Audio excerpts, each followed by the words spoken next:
This is Keep On Cooking, a podcast for people who love cookbooks and want to know more about the authors. It's also a great place to get a weekly dose of culinary inspiration to keep things pumping in the kitchen. So grab a cookbook and keep on cooking.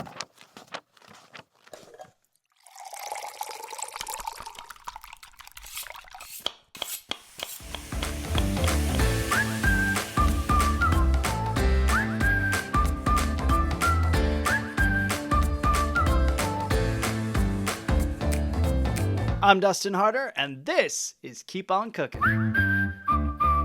Hello and welcome to Keep On Cooking, the only podcast dedicated to plant-based cookbooks. I'm your host, Dustin Harder, and if you came here for enlightenment, you might want to check your GPSs, honey, because this is a dead end. Please welcome my handsome intro and sidekick, Sally, to the podcast. It's my husband, Mr. Rossetti. How you doing? I'm good. Yeah? Sally? Did you say Sally? Sidekick Sally? Sidekick Salad. I've never heard of that. Huh? I said it. It's a vegan podcast. It'll be Sidekick Salad. I said it. Sidekick salad. Pick your dressing. Oh wow. Oh wow. Oh wow. Well, listen, how are you doing? Are you well?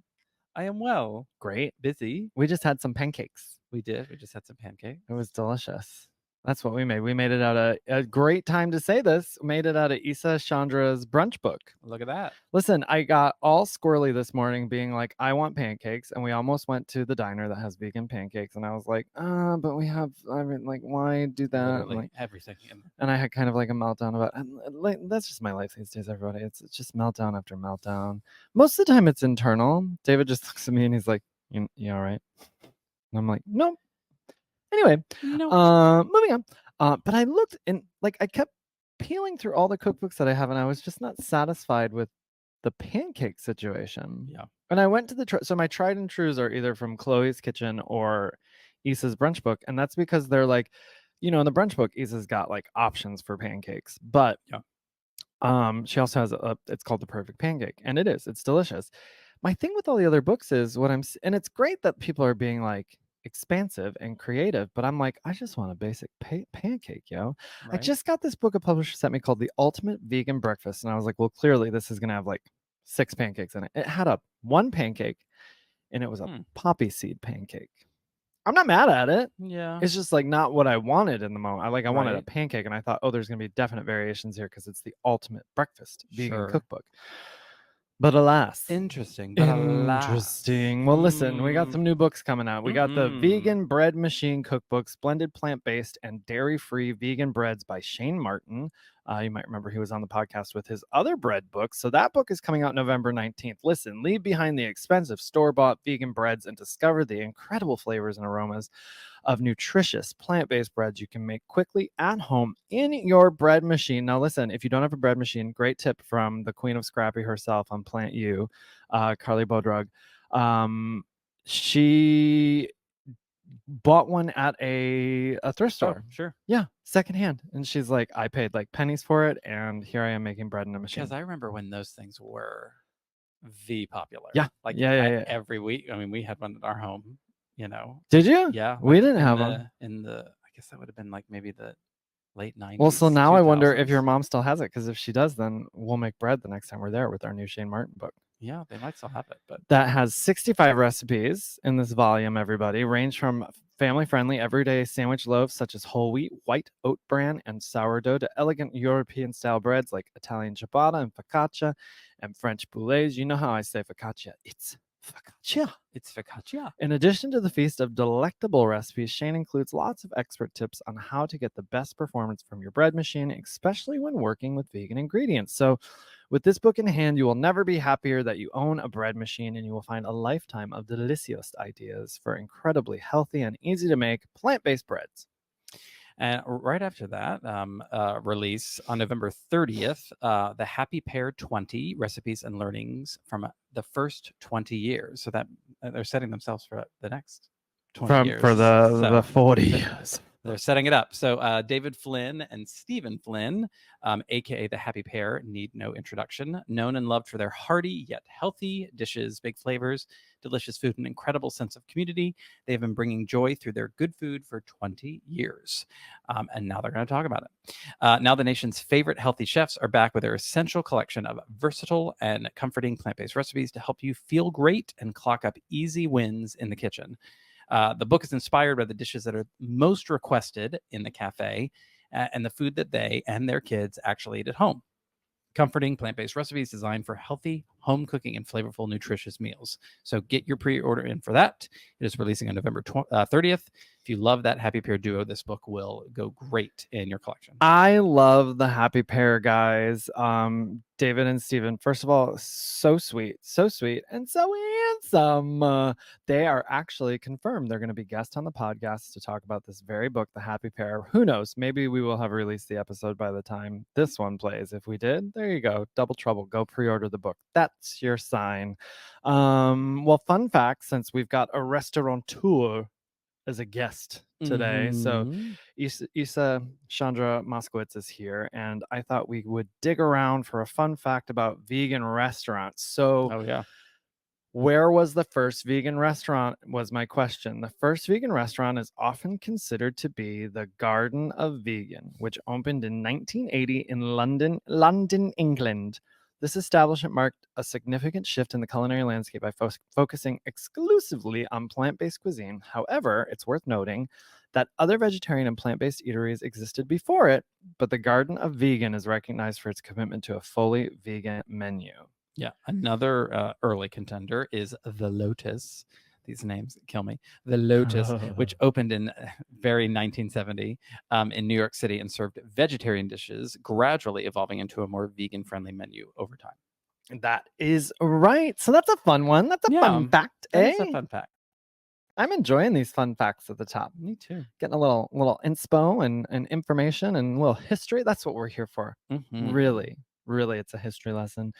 Well, today is a big episode, my friends. We have some really great return guests. They are beloved in the vegan cookbook space and beyond, and sort of paved the way, I think, for what happened in the last couple decades with vegan cookbooks. We have Terry Hope Romero and Isa Chandra Moskowitz on to talk about their trailblazing book, Veganomicon. Yep, they are a powerhouse together and also separately, but combined, they have written over 20 cookbooks. Wow. They came together for Isa's public television show, Post-Punk Kitchen, in the early 2000s, and the vegan world has literally never been the same. That's right. And we get into it on this episode in terms of how they met and everything.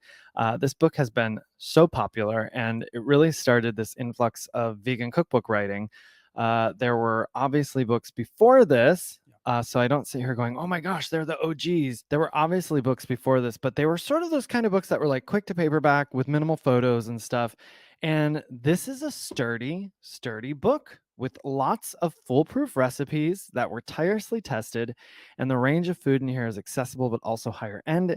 It's a really impressive book and can meet someone where they are at if they are just starting, but also educate with techniques and ingredients. I think this book has changed a lot of people's lives, really. Yep, Veganomicon, the ultimate vegan cookbook, is notable for its comprehensive approach to vegan cooking. Released in 2007, it features over 250 recipes ranging from comfort foods to gourmet dishes, all designed to be accessible for home cooks. The book is also recognized for its emphasis on flavor and creativity, helping to dispel the myth that vegan food is bland and boring. Additionally, it includes helpful cooking techniques, tips, and variations for many recipes, making it a go-to source for both novice and experienced cooks. Without further delay, please put your hands together in your car or train commute or wherever you are. Actually, if you're driving, don't put your hands together. Just keep them on the wheel. But wherever you're listening, put it together or not. What am I saying here? Give some joy and enthusiasm is what I'm saying. However, you can do that. And wherever you're listening to the podcast, and give it up for the incomparable Isa Chandra Moskowitz and Terry Hope Romero. From cookbooks and restaurants to being a superhost on your favorite online property rental marketplace, time after time, these two have shown you they understand what it takes to make a recipe worth trying. They were influencing the world before the word influencer was a thing, and you most likely have one of their cookbooks, if not several, on your shelf already. Please welcome back to the Keep On Cooking podcast, Terry Hope Romero and Chandra Moskowitz. Welcome. Hi. I can't match your energy, but hi. Hola. That's all right. That's all right. We're all here bringing the good energy together. Icons, legends. We're going to go into your icebreaker here. So, if you had to communicate only in movie quotes for a day, which movie would you choose?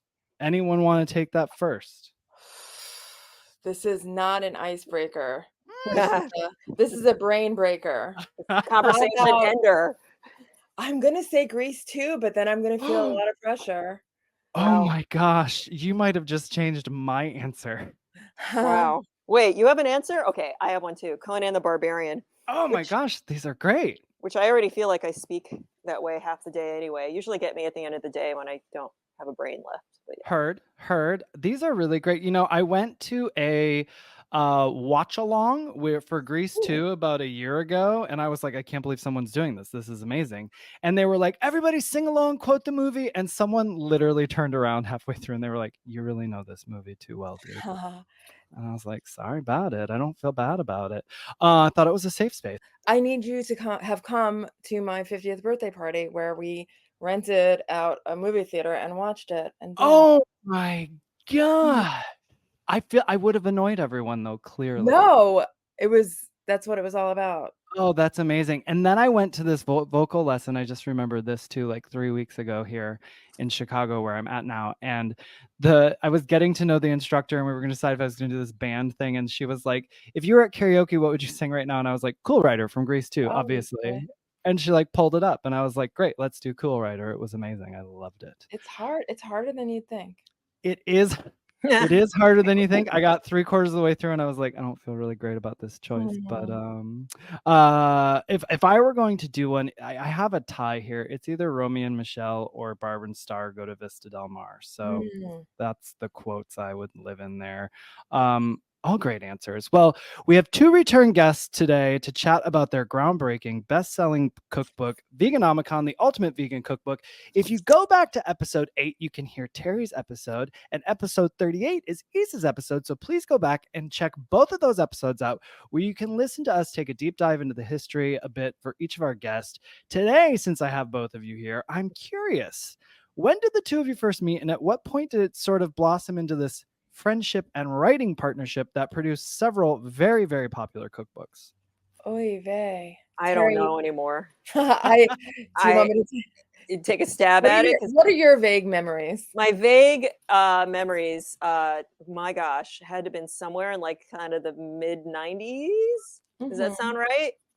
We were both 23. I know that. We're both babies. And I think I had only been in New York for like a year or 2 or something. And I remember where we were. You always said I was wearing white socks. You were wearing white socks, which is a great thing that you remember, because I have no memory of that. But yeah, we were probably at ABC No Rio. No, we were at Sophie's playing pool. Yep. Oh, okay. Well, that makes sense. Lower East Side, New York. We want to paint it with broad strokes. Where all the punks met way back in ancient New York history. Yes. Sure. Oh, I love that. And white socks. Yeah, I had white socks probably, and fishnets, to be clear. I wouldn't shut up about the white socks. Yeah, really, really blew you away. That was how we knew. I feel like the white socks in that environment would stand out, right? Well, let's or not, because everyone had white socks on. It was like white socks and ducks. Probably. I see. Okay. And fishnets, probably. Okay. I'm imagining my outfit, which isn't probably a far cry from what I would wear today anyway. Yeah. That's good. That's good. Same. I'm probably wearing the same thing today. Yeah. That I was wearing that day. Good classic things never change. Well, after y'all met, how long did it take before you got into the food of it all together? It would be another It's so 2000. I mean, we always like cooked at potlucks or brought stuff to potlucks, which is why we with Postpone Kitchen, I asked Terry to do it with me because I was like, well, Terry makes the best sushi. Let's do that for like the first guest. And Yep. now look at us. No, yeah. So it started because Issa was like, I want to make this show on when there was a thing called like public broadcast. Public access. Yes. Right, yeah, before there was a YouTube or online videos or anything. That's probably the funniest thing. Like when people see these episodes, they're like, why are they 28 minutes long? Yeah. No one understands that, the youngins. You're like, that's actually what the length of things used to be. Mhm. People's attention span could handle it for that long once upon a time. Well, we have a lot of ground to cover today because this book, Veganomicon, is massive. Do you recall at the time you released it, were there any books out there in the vegan landscape that were this big, or was this one of the first ones to your knowledge? I feel like there was like 1,000 vegan recipes. I looked that up, and I think it came out after yours. Did it? Oh my Was God. Really? let's fact check me though. Let's fact Yeah. check me because this was 2007, You said right? no. You said no fact checking during the interview. Ah! Zinger. Wasn't there like Woo! why am I thinking of this author? Crescent Dragon Wagon. I feel like she Yeah. had giant books. Gigantic. Yeah. I Gigantic. just don't remember if they were vegan or vegetarian. I don't either. I don't know. All right, let's fact check. We invented veganism. Yeah. So, There you go. Yeah. 1,000 No. vegan recipes No. came out in 2009, so 2 my years God. after. Really? Maybe there was something though. There was something. Absolutely. Yeah. There was Yeah. a big cookbook. We invented vegan recipes with more than 20 recipes in them. There you go.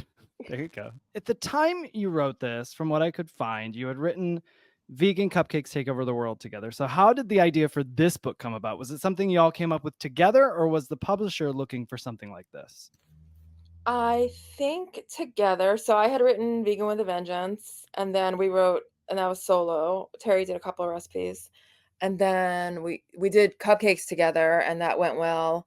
And then I think the publisher wanted another cookbook. Yeah, and then I'm trying to remember exactly what happened. Yeah, and then we decided to do it together. There was totally overlap during cupcakes, though. I feel like we were like ending or wrapping up cupcakes when suddenly it was like, okay, now do this giant book, other book. Yeah. And it was like, okay, sure. No Yeah, problem. I mean the difference between this and the cupcake books are quite substantial. Yeah. Wait, so was it your idea though for the big cookbook, or was the publisher like, well, let's make it bigger this time? I have no idea. Got That's it. like, how long ago is that? Like 20 years almost? Something. It's Yeah. a really long time ago. Yeah, it's Yeah. like 17. Yeah. But Mhm. yeah. I had to borrow from a neighbor, like the original copy here. Let's take a look. 2007. Yep. So which means we were actually working on this at least in 2006, Yeah. if not earlier. Mhm. Ow. Yeah. Yeah, it took a really long time to make too. Well, so the name Veganomicon, do we remember the origin of this? Yes, actually. Mhm. Terry. Our good friend Dro. I think we've been like coming up with all kinds of names. Yeah. And then we kind of crowdsourced, as in from like some nerds that I know. I hate to admit that we didn't think of it, but we didn't. Yeah. And I think it was him, our friend Dro, came up with it, or did his mom? That's better. Let's go with that. Okay. Yeah, I like Yeah. that. And then we were like, what? And then after like I think a good think about it, we were like, okay, let's go for it. The Let's go publisher for it. didn't say no. So, which I think is the big thing. The publisher was like, sure. We can bring this Lovecraftian vibe to this. I wonder how I just wonder how that name would go over with a publisher today, because now we're so saturated in the cookbook market, as we all know, having these conversations. But like every detail with have you all noticed a shift over the years when you talk to a publisher about a cookbook idea in terms of like, was it easier to pitch one back then than it is now? Do you feel? or harder because I mean, I guess it could go either way, considering different elements. I don't know if it was easier. I just think, when you're first starting, it's obviously harder. Everything's harder. Yeah. Yep. So, but I feel like most of the time the publishers are pretty cool with whatever. Yeah. Good. Good. Yeah, I think it's so different now. I think like they really look at like, do you have this huge like social media following? Oh yeah, well there's whatever. Yeah. Right. Do If I whatever you want. started today, I wouldn't get a deal in any way, shape, or form. Yeah, it's wild, right? Yeah, same. So it's all about that, I think, and then whatever. Because I mean, there's only so like I see all the new vegan cookbooks that come out, and they're like my bunch of recipes, and I'm like, well, okay, that's another vegan cookbook. Yeah. It's like doesn't seem that different, but yet it is different because it's this other person making it. I don't know if any of that made sense. Yeah, it's like it's I think about this all the time because the next thing I'm going to bring up is everybody's first vegan cookbook that they owned. And when you were both on previously, Terry, you said New Farm Vegetarian. And when I look at this book, I'm like, oh, so this is what we've all been writing now for several years, just in our own sort of perspective of it, essentially, right? Yeah. Like sloppy these Joe are and mac and cheese. yeah. So, I mean, I've never made, I'm flipping it right now, and there's something called sauerbraten. Do either of you know what that is? Oh, I'm remembering that recipe. I've stared at that book so many times. Is it like a sausage? I think it's sauerkraut. Yeah, it must be. Yeah. Is it sauerkraut and tofu? There's tempeh and sauerkraut. Yeah. Oh, okay. Yeah, I've made that. Yeah, it's I love that. So when I had both of you on, the question always to all the authors is, what was your first vegan cookbook? Terry, you said New Farm Vegetarian Cookbook, and then you also said Soy Not Oi. So I went to order Soy Not Oi, and as you mentioned, it's a zine, and it is incredibly expensive now. So I haven't quite gotten to covering that one, but listeners, you can listen to me go through the New Farm Vegetarian Cookbook on episode 55. And then Isa, yours was The Tofu Cookery by Louise Hagler. Another great one. Yes. And listeners, I go through this one chapter by chapter on episode 93. Now, when I talk about both of these books, is there a recipe from these books that either of you remember that you recall making often from either one of these books? I talk about the spaghetti and meatballs all the time, and even in my new cookbook, I'm doing a version of the tofu balls. I love it. But besides that, because I kind of don't shut up about that, definitely these like crumbled tofu burritos. Delicious. You know what's another one for me? I'm now remembering, it's like the Rasta cookbook, which is like this little slim book that's like all like Ital recipes. And it's like, I can't actually remember anything from New Farm, but that book, I've made like so many of like the curries and other things like that from there. It's like, it's a UK book of some kind. I don't know. There's like a jerk. Is it like jerk lima beans or something? I don't know. Possibly. I mean, there was like something called spinners, which was like making these cornmeal dumplings, and you put them into like this kind of like curry soup. So good. Sounds very British.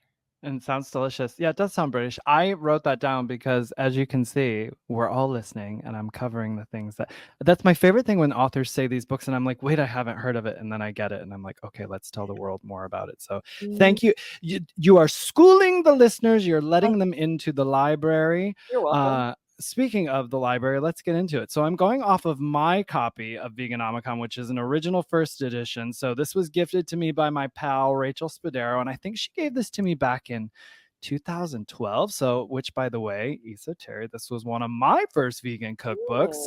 Very much got me further into cooking, but I'm mentioning it's an original, everybody, because you released an updated version on the 10th anniversary in 2017, and it has 25 new recipes. So if at any point, either of you, as we go through, if you feel inclined to give shout outs to any of the new recipes you added that I can't see in this particular version, please do. Well, how did this collaboration work for the two of you? Do you remember the process? Did you come up with an outline together and then split up duties? And how did you delegate it all and stay on track? Something like that. Yeah. Did we stay on track? I think we just brainstormed stuff and said, you take that, or we had an idea and said, you do that, or I think we just made recipes and then figured it out. We definitely had an outline. Terry, I remember you always saying you were writing at work. Oh my God, yes. I think yeah, the day job I was always We like, both "I'm had just day gonna read." jobs for sure. Do you Yeah. remember what your day jobs were at the time? Any Yes. recollection? Oh, yeah. I was in IT. I was a web developer. Awesome. Yeah, I was a graphic designer at a publishing company. Nice. Oh yeah, and we used to see each other on our lunch breaks. Yeah, in We were Midtown. pretty close in Midtown, yeah. Midtown life. I would imagine they were very productive lunch breaks then, since you were writing this massive book together at that time. So you were both doing jobs where you were essentially like at a computer. So were you both sometimes just like, I'm gonna write this recipe and work on this and stuff? Yes, don't let them know that. I think I actually say that in the credits. I'm like, hey guys, I'm actually writing. I love it. Thanks, my boss from way back then. Well, from the jump in the front matter of the book, you go over stocking the pantry with appropriate ingredients, kitchen equipment, cooking terminology, and even basics on the how-to of cooking a vegetable, grain, and bean. You also get into health benefits of lower fat cooking. Notice, everyone, I didn't say fat-free. We talk about the good fats. You write expertly about the use of oils and making choices that align with your dietary goals. And then we get into the recipes. The first section, sis. No, that's a typo on my notes. It says sis. It's supposed to say the first section is, but I just wanted to say it loud. The first section, sis, snacks, appetizers, little meals, dips, and spreads. Is there anything in this chapter that you've come back to several times over and over through the years because you love it so much? It's such a home run. Truth be told, like when, like during, like especially, I mean, I haven't been writing books in the past couple of years, but like during the height of this was like, oh my God, okay, got to finish this book. Great, start another one. So there really wasn't, for me, speaking for myself, a lot of time to go back and make something again. That makes sense. This never was really happening. But I mean, I made like tempeh filled nori rolls like 5,000 times in my life. Like it's just a thing. That's true, and a million versions of that tempeh. Yeah, like whatever I got, it happens. Oh, look at these nice recipes. The walnut dip, is that in there? Yeah. That I make all the time. There's like a roasted red pepper dip. I'm gonna be so bad at answering the questions because I don't have the book in front of me. That's okay. That's okay. We'll meander on through, and maybe something will spark you, and you'll think of it. Terry can do the fact checking. Right, here I am, live fact checking. Oh yeah, the walnut mushroom pate, made that a zillion times too. It's so good. Let me see here. Oh, dips. Everyone likes dips. I have made a billion tamales. Like I went on to do a vegan Latin cooking book, and made all kinds of tamales, but this was my first tamale, I guess, in some ways. Oh yeah, the butternut mole tamales. Oh my gosh. I had those at every Christmas party for a long time. Those sound so fantastic. Are those in there? There's well, it is a veggie tamale, so there we go. Wait, there's not the butternut mole is not in there? It is, but it's not a tamale. It's its own, like, just like mole sauce with like. Oh, so you could use it on the tamale. But you can use it. You could tamale so it. Just timestamp me this whole. Just cut all my parts out. Never. Like, where is the real Isa? Right. I mean, where did you put her? I'm big on this samosa stuffed baked potatoes here. They're perfect for you when you're craving like a cozy, comforting meal with a spicy twist, but want something a little lighter than the traditional fried samosa. And you also don't have to make the dough with these, which I love. And we go into brunch for our next section here with recipes like diner home fries, mushroom and spinach strata, and blueberry corn pancakes. So what's a from here you'd recommend to a listener right now to please their brunch guests this weekend, no matter if they are vegan or not? I know there's a lot of waffle recipes. So yeah, we've got a chocolate chip brownie waffle and a banana nut waffle. Yeah. I would say like the tofu Florentine or the Benny. I think you gotta just do it. I think we're making the waffles, the Florentine, and the Benny. We're gonna have a big brunch and have everyone over. I love that. We've also got listeners. I mean, This is basically the Issa and Terry podcast. Listen to this. I go on a deep dive of Issa's book, Vegan Brunch, along with special co-host Natalie Slater of Bake and Destroy in episode 63. So if you want to get a closer look into the recipes in that book, I have to say the cornmeal waffles are one of my absolute favorites from that book. Speaking of waffles, also, and I don't have the episode numbers on me, but I'm just realizing I did, because Issa, I think when you were on, I was like, you have to sell, the publisher needs to sell the pie book, the cookie book, and the, what was it, pies, cookies, and cupcakes. You have to sell them in a trilogy. And so I covered all of those on the podcast. We did an episode for each of them. So everybody, you can get your fill of Issa and Terry goodness on this podcast. So I'm going to jump into our next section here. We've got salads and dressing. So are there any memories that come up for either one of you when it comes to recipes you wrote for the salads and dressings chapter? When we're looking at salads, we've got Caesar salad with roasted garlic croutons, corn and edamame sesame salad, jicama and watercress avocado salad with spicy citrus vinaigrette, quinoa salad with black beans and mango, bulgur arugula and cannellini salad, pear and endive salad with maple candy croutons, Brooklyn deli macaroni salad, come on now, Prospect Park potato salad, and creamy Asian pear and tempeh salad with wasabi dressing. Does that drum up any good time memories for either one of you? For me, it makes me remember when it was okay to just use ingredients someone might not have around. So like the watercress, just like it seems like if I did a recipe with watercress now, it would be like I would get like a 1-star review. Heard. Like, how do I find watercress? Which is weird because things are like more accessible, but it seems to me, and maybe it's just me and my experience, that people want more common ingredients. I think you make a fine point on that, actually, and it's kind of one of the it's like a sticking point for me, because I'm kind of like, well, didn't you buy the book to expand your knowledge and develop your education around cooking a little bit? I'm like, maybe try the watercress, maybe seek it out, maybe find it a little bit, but also like, because there's always like a balance, like not like this full cookbook is not going to be full of tons of inaccessible ingredients. So it's nice to have some recipes where it's like, oh, that's actually making me think of something I might not normally use. That's my viewpoint on that. All of that. I agree with you. It was a big complaint back then that we used weird ingredients. Terry, do you remember that? Yeah, but I mean, we also were just doing all kinds of weird stuff in general. We wanted to be really original because to us, I wasn't like, there's no vegan cookbooks. I'm like, oh, I want to do something really different. That's a really different vegan cookbook. That's maybe like elevating things a little bit and getting people out of their comfort zone and just like a little bit more foodie than we had seen. Yeah. Yeah. And more specific, like it's funny when I think of like the New Farm cookbook, it says 4 cups of vegetables. You figure it out, whatever that means to you. So on that note, there was like the comfort potato salad and macaroni salad. Yeah. I mean, Brooklyn deli macaroni salad, I'm all over that. It looks so good. Autumn root salad with warm maple fig dressing, shredded parsnip and beet salad, and pineapple vinaigrette. I mean, these are I like salad, but these are really exciting salads to me. And listeners, we've got a great list of dressings here too. You've got silken mayo dressing, maple mustard dressing, miso tahini dressing, Mediterranean olive oil and lemon vinaigrette, sesame dressing, and raspberry lime vinaigrette. And the next 4 sections cover some recipes for a topic you already touched on in the beginning of the book. You have separate sections for recipes for vegetables, grains, and beans, and also tofu, tempeh, and seitan. So what's better for this?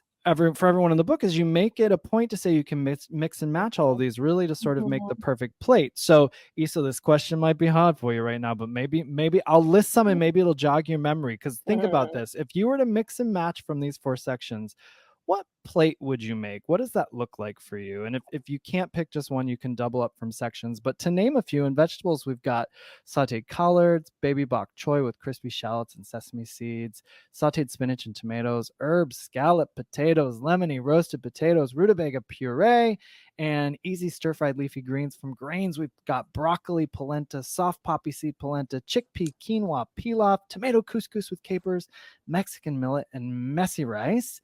I'm going to go back to that messy rice. We sure love our polenta. It's delicious. I was so excited with all of the polenta I saw in this book, actually. I was like, we've let go of polenta a little bit. It needs to come back. Go back it. Kaplunta's calling to you. It's so good. For beans, we've got rustic white beans and mushrooms, Mediterranean style baked lima beans, black beans and chipotle adobo sauce, and tamarind lentils, and tofu tempeh and seitan. We've got chili cornmeal crusted tofu, basic broiled tofu, tangerine baked tofu, curry tofu, baked barbecue tofu, simple seitan cutlets, chickpea cutlets, and hot sauce glazed tempeh. So looking at all of those, first of all, tell me about the messy rice. Is this a variation of dirty rice? Yes. Okay. I just saw messy rice and I like the name of it. That rice is messy. She is. She's Get a it messy together. rice. Get it together. So if you were going to build a plate, what might your plate look like from here? Terry, you name one. Let's see. I'm going to say, for the sake of being simple, easy stir-fried leafy greens, because the point of that was to like, here, eat these greens. They're really good for you. And it's so funny. I remember like one of our testers was like, this is barely a recipe. I'm like, no, it's a recipe. Here it is, helping you decide how you're going to season greens. Because at the time it felt like people still didn't know what chard was. I met people that were like, what's chard? Yeah. I'm like, well, it's this thing. So yeah, it was new terrain for a lot of people. Right, because you'd get greens someplace and they'd be overcooked or just dump a ton of soy sauce on them. So it's super important to learn how to cook greens. And I forgot we did it. So good on us. Yeah. There we did. Bringing it to the people. So you're starting it off with, what'd you put on there? Greens, you said then? That's going to be your first one. What else are you going to put on your plate, Terry? Oh, no. How about curry tofu? A great one. Delicious. Great. Delicious. And then we need a carb. Right? Yeah. What about the tamarind lentils? Absolutely. Forgot about those, but those are so delicious. I used to make them all the time. Ooh. How about mashed spice sweet potatoes? Yes, please. It's like that season. It's the time of year for that. So we're just gonna have a little mushy plate. Yeah, I'm here for it. That plate sounds delicious. I also just want to shout out this as Israeli couscous with pistachios and apricots. Oh, yeah, delicious. Fresh dill basmati rice with chard and chickpeas. Come on now. My plate. I love that. I'm going to put together lemony roasted potatoes, chickpea romesco, and I skipped the grains because I'm going to add another vegetable actually with the cornmeal masala roasted Brussels sprouts. And then I'm going to add that smoky grilled tempeh to finish my plate. Yes. That's what I'm building out. That's going to be $27. That's going to be. And that sounds like a deal these days. What are you going to garnish with? Oh, that's a good question. What did I put on here? I mean, I'm probably just going to garnish. I'm going to put a little parsley on this. Is that not wild enough for you? What would you garnish it with? Probably toasted almonds, maybe. Nice. Nice. And honestly, I just garnish everything with cilantro. So a little micro cilantro. Now, do y'all on the cilantro gate here? So Issa likes the cilantro. Terry, you're good on cilantro? Obviously. Yes. I am as well. I don't have an issue.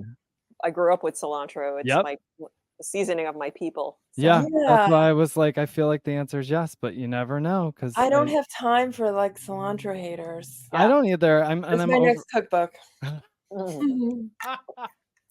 Yeah, and I'm kind of over it. I'm like, then half the time there's cilantro and stuff, they don't even know it, and it's like you're good. Well, we get into my favorite section next, soups. I love soups, and this section is chock full of options. So if you were to make a soup from this book tonight, after we get off this call, which soup would you pick from here? Let me give you a few to think about. I have my answer. Yes. What is it? It's the squash with azuki beans and star anise. Or 5-spice. Is it the acorn squash? Wait, is it the acorn squash with pear, azuki soup, and sauteed shiitakes? Yes. Yes. I was like, Issa, watch you name a soup from a total other book. I was like, I don't know how you can. No. That's my favorite soup. So, lovely. I feel like I make half these soups. Actually, I do make versions of all these soups all the time, like black bean soup, obviously, and our midsummer chowder. But I think because it's the season, I keep saying that, and it makes absolutely no sense. I think I'd do the spicy peanut and eggplant soup. I was just looking at that one, and I'm not usually a big Hearty. eggplant fan, but I was like, I'm yeah. curious. It's A like an hearty soup. eggplant, like massaman. Yeah. Mm. So I've yummy. got my eye on the baked potato and green soup with potato wedge croutons. Mhm. So tell us about the potato wedge crouton. What is that? It's just like a big baked potato wedge with, I think there's like cornmeal on it. Mm. Um, So like crispy, crunchy, like a crouton popped into the soup. yeah, it's like a big French fry in the soup. I think that's what we say in the book. Mm-hmm. Love it. It's cute. That's great. And that was fun. Again, like with the soups, we were like, oh, I think like let's not do like all of the typical soups, even though there's like some staples in there. Just to have fun and get people to use a little bit of maybe ingredients they haven't Yeah, before. that's I great. think that was really the whole cookbook when I think about I know we're going to talk about these things, but like I'm like, how can we get like rose water in here? How can we like have people go to the supermarket and have fun searching for these ingredients? Like, so it's kind of like that part was like exciting, I think, for both of us.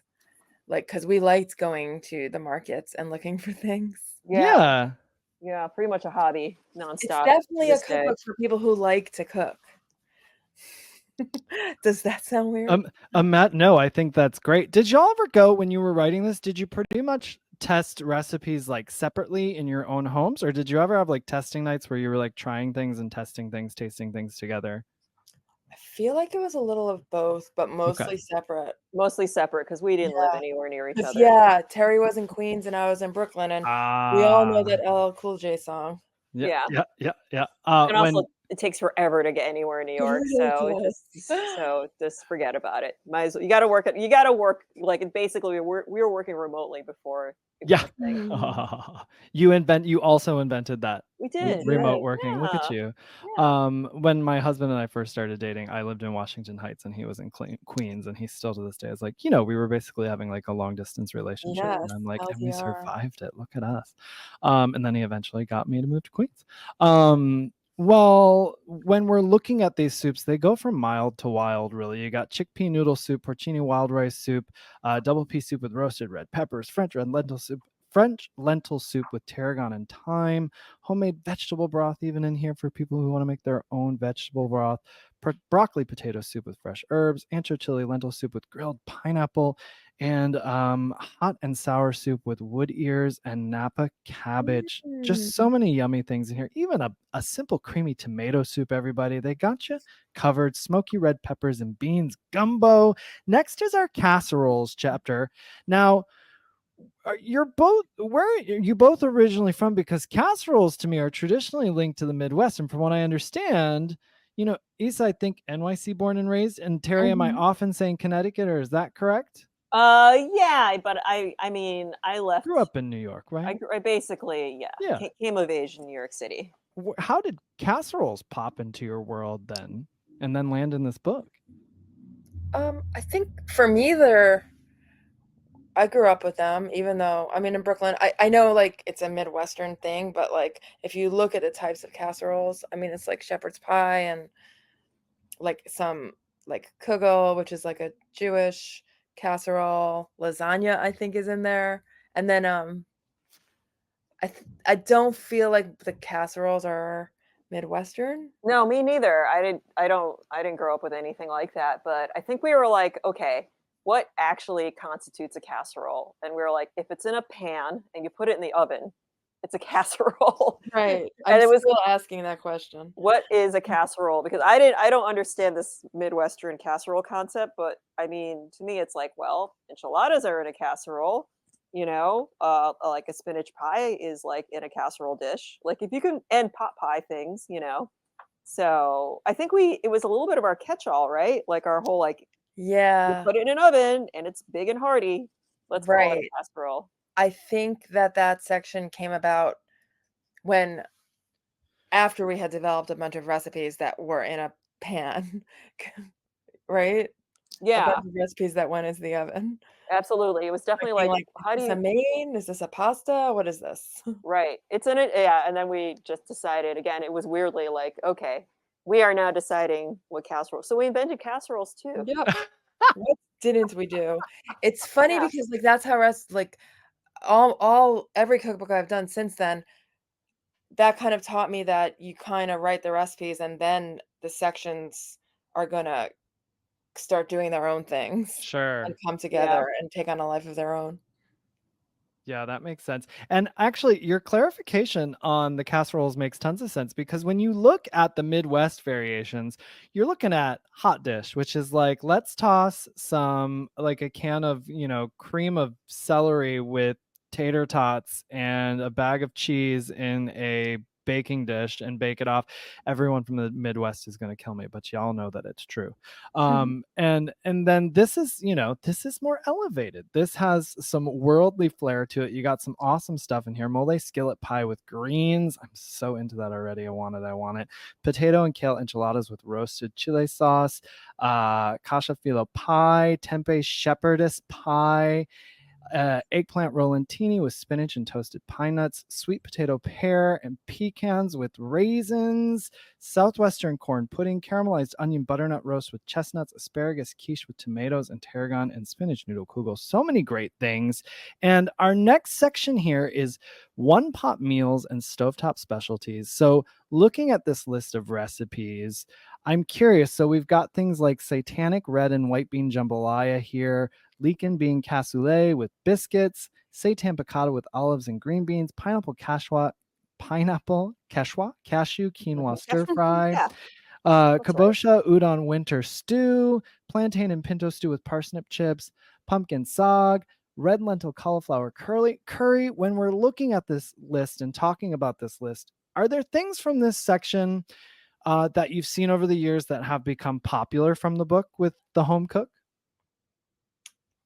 You're saying stuff that became popular but that wasn't before, or no, like that are the, like, is there a recipe that sticks out for you that people have come up to you and said, oh my gosh, I love this recipe so much? One that's been made frequently. The cassoulet, I think. Yeah, that one for sure. And I think maybe the cashew stir fry. Yes. A quinoa stir fry of sorts. Can you break down the cassoulet for us a little bit? I can't, because I don't have the book in front of me. Wait, let me see here. Well, I think it has like biscuits on top or something. Oh, is that the one that I said with biscuits? Let's see here. It has a delicious biscuity topping. I mean, why wouldn't you want that? Especially this time of year, right? Like in a nice like cast iron skillet. Yeah, and this is the leek and bean cassoulet with biscuits, right? Yes. Yeah, and I think we also really wanted to use a ton of beans in the book, which I think we succeeded at. And that's become a lot more common over the years too. I mean, it's like the whole New York Times beanie this and beanie leafy things. And what was your purpose at the time though, thinking big on beans? Why did you want to add a lot to the book? Affordable, yummy, filling, and then just again, it's just so fun, especially at the time, going places and trying a bean you've never tried before, getting a package of beans that you'd never. I grew up eating all kinds of beans, but especially black beans. So it just seemed kind of like people especially vegans, need to know about this that aren't eating beans, that are afraid of beans. I don't know. Like, there's so many reasons to be eating these. Expanding our bean repertoire. Yes. Well, I definitely like rice and beans, and like chana masala was like a staple of my diet when I went vegan. That's a delicious staple. I feel like lots of vegans say I went vegan and then all I ate was French fries. So no, that's a good staple. No, not in Brooklyn. Not in Brooklyn, babe. Well, our next section here is pasta, noodles, and risotto. For the listener they're listening to us talk all about this and they've clicked on the little link in the show notes. They've already ordered the book, or they've had the book and they haven't returned to it in some time because it's been on their beloved cookbook shelf. And what's something we would tell them, a recipe from the pasta, noodles, and risotto section to tell them to make when they get this big book in their hands right away? Spicy tempeh and broccoli rabe with rotel. Yes. Yeah, or any shape of pasta, whatever you like. But that one is so easy. and it really has such a nice balance of like you have your a hearty protein, you've got green things, you've got pasta, and it's a good one. What's the pasta with avocado also? Avocado and arugula? Yes. Is that the spinach linguine with basil, cilantro, pasta? Or no, there's another one. Pasta della California. It has That's Della. Della. That's something I still make all the time. And this one's got avocado in it, you said? Yes. I'm looking it up right now so I can fill everyone in. What do we got in here? All right, so we got the linguine, we got broccoli, we've got some garlic, lime zest, red pepper flakes, vegetable broth here, lime juice, salt.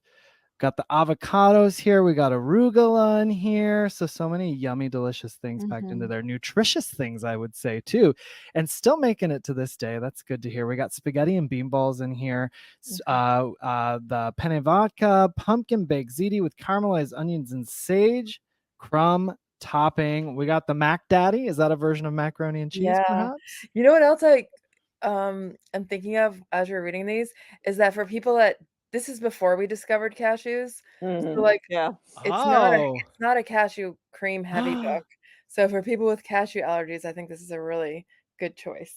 That's fantastic. So is there anywhere you're not doing like any cashew cream sauces in here? I'm not going to say none. I mean, but it's not heavy like now like the mac and cheese doesn't have cashews in it. Now I wouldn't dream of doing a mac and cheese without cashews. So like, yeah, I think it's a pretty good.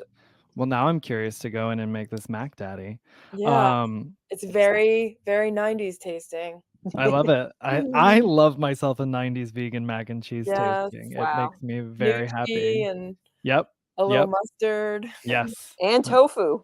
Just right in there. That's right. I'm here for it. Right in there. That's like, it's really interesting to think about that, actually, just how we just use tofu in all different ways and just like mush it up or cut it into strips, and how we used it kind of like, what's the word? Unashamed. Yeah. I mean, it feels like even though all with abandon. Even though with all the new things we wanted to put in there and all the new vegetables and everything, we had to just keep going back to tofu because it's tofu. And now I'm very conscientious when I write not to put so much tofu in everything. I mean, you've given us plenty at this point, so I guess that's your own challenge for you to like pull back on the tofu use for sure. I'm like, well, that needs tofu, but then I'm like, oh, all recipes can't have tofu. I mean, tofu is magic. It was magic before cashews were magic, so I highly support the tofu love. It's my favorite ingredient. Yes, I agree. My favorite as well. We're looking at a couple more pastas I want to mention here. Curried udon noodle stir fry. Yes. I make that one all the time. Some version of it. Something like it, yeah, for sure. Yeah, I'm here for it. We got udon with shiitake mushrooms and kale and miso broth. And there's a lasagna marinara with spinach as well, and an asparagus and lemongrass risotto. And then a green pea and lemon risotto with roasted red peppers. Love all of those. Our next chapter is sauces and fillings. So lots of great stuff in here for the listener to keep in their pantry or in their fridge and use. But we've got a mustard sauce, a red wine roux, marinara sauce and variations, tofu ricotta, cashew ricotta. Hey, look at that. Tofu ricotta and a cashew ricotta. Horseradish dill sour cream, salsa verde, green pumpkin seed mole, yes, mushroom gravy, 5-minute mango chutney, spiced yogurt sauce, tropical avocado salsa fresca, cranberry chile dipping sauce, holiday cranberry sauce, basil cilantro pesto, cheesy sauce, dill tahini sauce, citrus date sesame sauce. That's very Terry. Yeah, it feels like that time in my life. Yeah. Sure. I love it. And jalapeno corn gravy. I need to make that for my husband. I think he will be very excited about that one. And then we've got a sweet Vidalia onion sauce.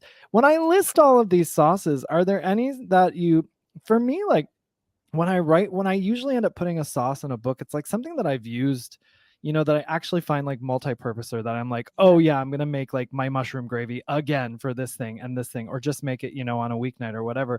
Are there any sauces that ring true in this for you when I read that list? I mean, obviously, marinara all the time. Yeah.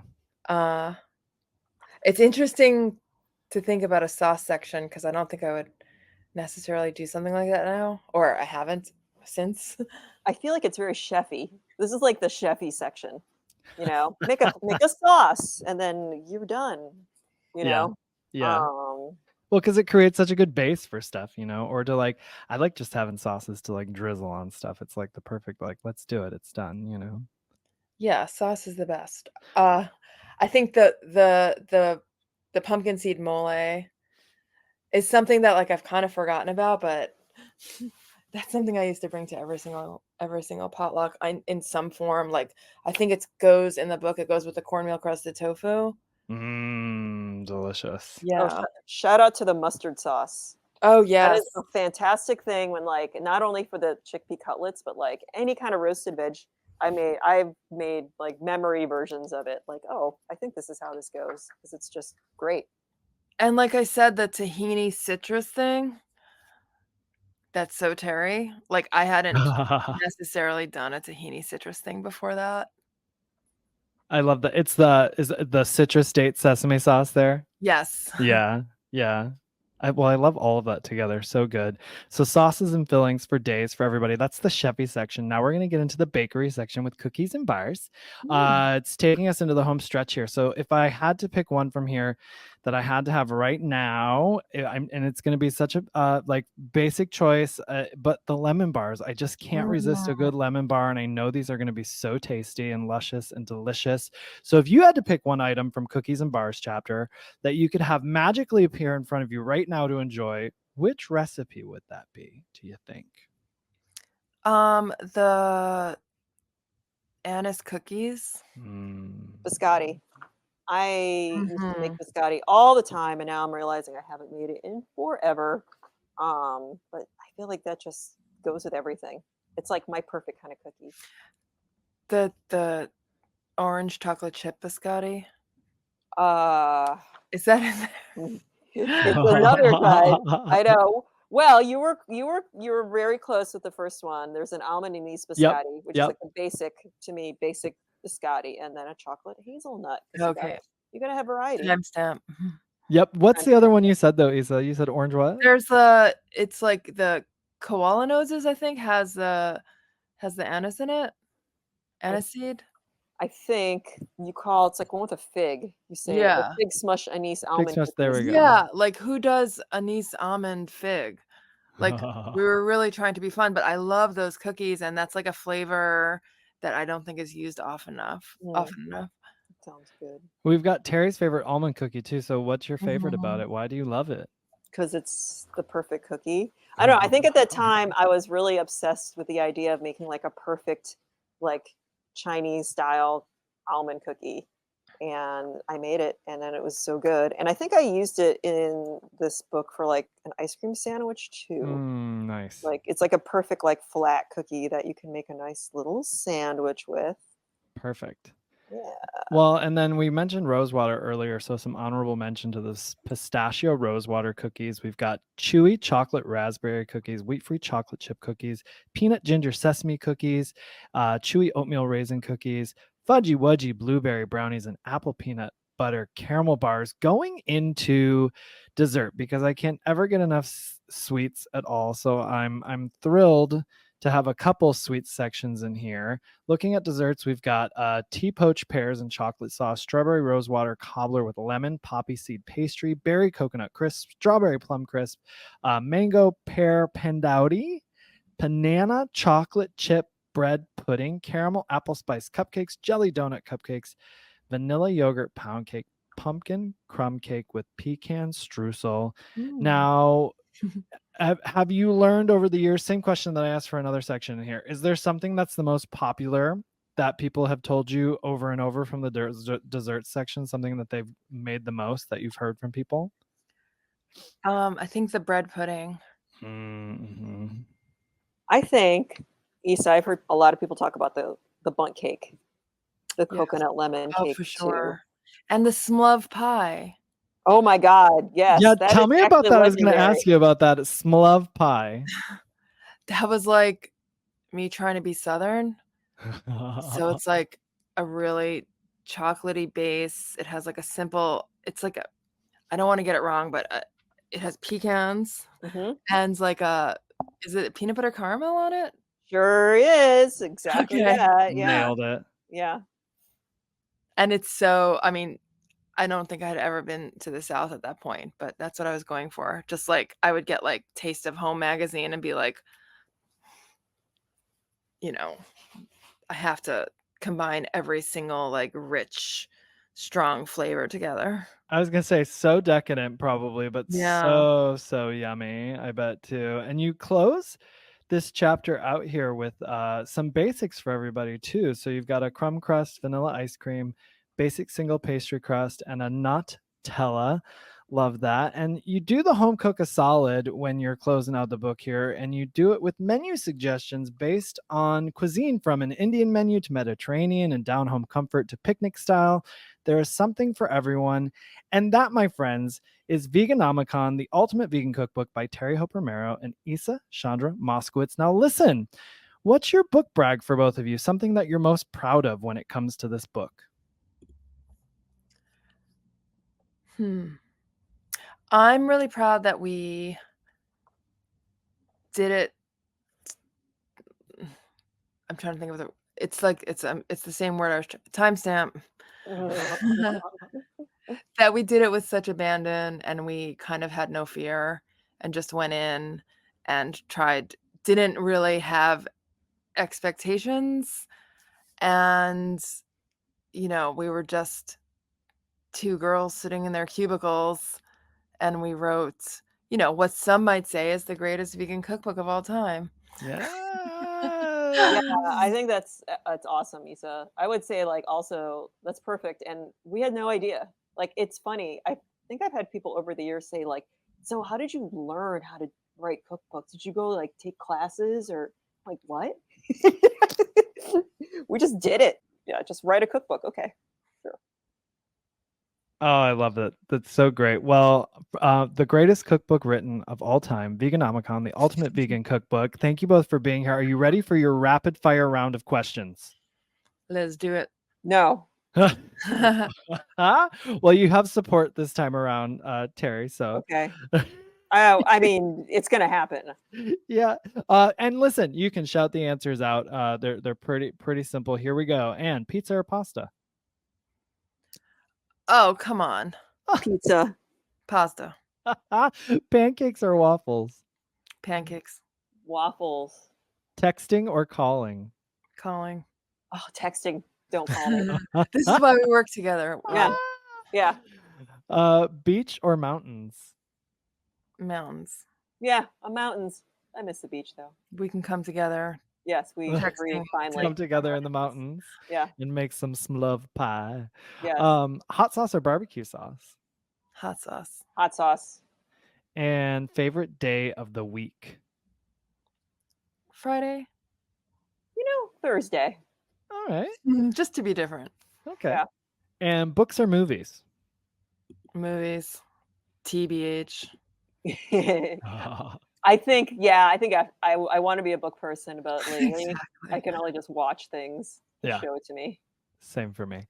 Winter or summer? Winter. I like the shoulder seasons. This isn't fair. We have to choose. I know. I'm going to say winter also. Shoulder seasons. Summer's got too much going on. Comedy or drama? Drama. Comedy. Hiking or biking? Hiking. Oh, hiking. I haven't been on a bike in decades. I don't know. Yeah, I'd be worried for myself on a bike, honestly. Spontaneous or planner? Spontaneous. I'm kind of a planner. And sunset or sunrise? Well, come on. Sunrise. But really? Yeah, I'm up early. I get up at like 6, so I see it. It's nice. Sunset. Okay, and the last all one. I do all day is wait for the sunset. Camping or glamping? Glamping. I kind of live a permanent camping lifestyle now. I guess, you know what? It would be kind of nice to have some glamping. someone do it for me. All right. Well, that was your rapid fire. I can see now why y'all make such a good team. You balance each other out pretty well there with those answers. You did it. Terry, please tell everyone where they can find you on social media and the internet. I think probably the only place I might actually respond to anyone is on Instagram. All right. I think Terry Hope. There you go. Keep it really easy. Yeah. And Isa, also please let everyone know where they can find you on social media and the internet. Yeah, same Instagram, Isa Chandra. Fantastic. Well, what are y'all up to these days? Anything you can share with us about what's coming up for both of you or what's going on in your world? I want to hear about Terry's world. Me, I'm like a recluse in the woods. I left New York City. I live in the middle of New Hampshire. I live with like other vegans in the woods. So all our neighbors know us as the vegan compound. So we continue to totally baffle them, but they're very nice. Yeah, and we build cabins and we grow food, and you can visit us if you want to on Airbnb and stay at one of our places. Is there a way for them to find you on Airbnb? Is there something they would search? So one of our places is called Dark Frost. Okay. So if they look for that, they can see also a link to or something about to our newest place as well. I think we even have vegans in there in one of our cabins right now. It's kind of wild when that happens. It sounds like everyone in your group is gonna maybe have to work together to write the new variation of the New Farm Vegetarian Cookbook, is what I'm thinking. It could happen. That's all I'm saying. It sounds like you got enough going on there that you could do it. Isa, what about you? What are you up to these days? I'm a recluse in Brooklyn. There we go. Just doing my restaurant, Modern Love Brooklyn. And I'm writing a new cookbook for 30-minute meals. And yeah, just restauranting and cookbooking. I love it. When can we expect 30-minute meals to hit the shelves? It is fall 2025. Awesome. And will we ever, y'all have fans and people love all of your stuff. Is there ever conversation of a Veganomicon Volume 2? I feel like if we were going to do something together again, it would be something like you said with the trilogy, putting together a baking cookbook if Terry ever gets an oven. That's true. I need to, yeah.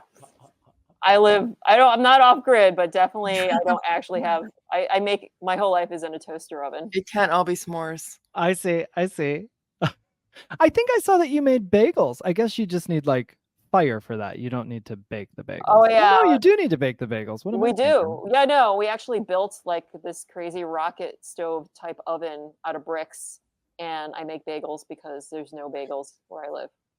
Nothing that you actually want to eat. So I mean, I feel like everyone just must be coming over to your house being like, Terry, what do you got to eat? It does happen. Yeah. I know I would be. If I was in that compound, I would be like, I'm just going to pop over to Terry's real quick. See what's laying around. And they're not vegan. All the non-vegans come over to eat. Oh, good. Even better. Getting them.